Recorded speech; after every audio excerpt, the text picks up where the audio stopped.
dari kelompok 2. Perkenalkan, nama saya Isnan Walima. Nama saya Desi. Saya Riani. Saya Mai. Saya Eski Audia. Dan saya Indria Putri Mawati. Hari ini kami kelompok 2 ingin mengamati proses pertumbuhan pada kacang-kacangan, yaitu kacang hijau dan kacang tanah. Simak videonya ya!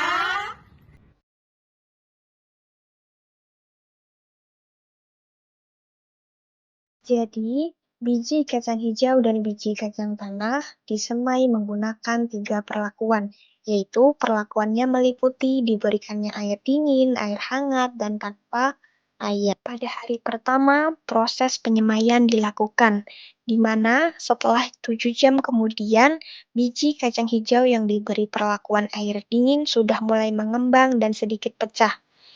Pada air hangat sudah terlihat adanya radikula. Sedangkan pada perlakuan tanpa air, biji tetap kering dan keras. Nah, pada biji kacang tanah, semua biji mengalami pengembangan, tetapi kulit bijinya masih utuh. Hari kedua, biji kacang hijau yang diberi perlakuan air dingin, radikulanya mulai memanjang hingga 0,5 cm.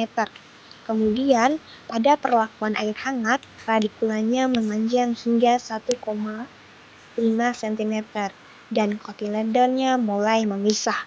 Kemudian pada biji tanpa air masih tidak ada tanda-tanda perkacambahan.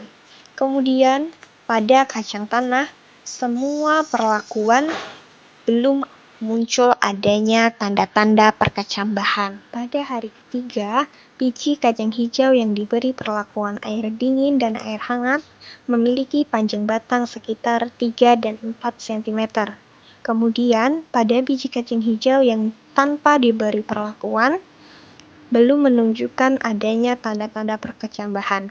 Dan semua perlakuan pada kacang tanah juga belum muncul adanya tanda-tanda perkacambahan. Biji kacang hijau berkacambah lebih cepat dan seragam di semua perlakuan yang melibatkan air, terutama air hangat.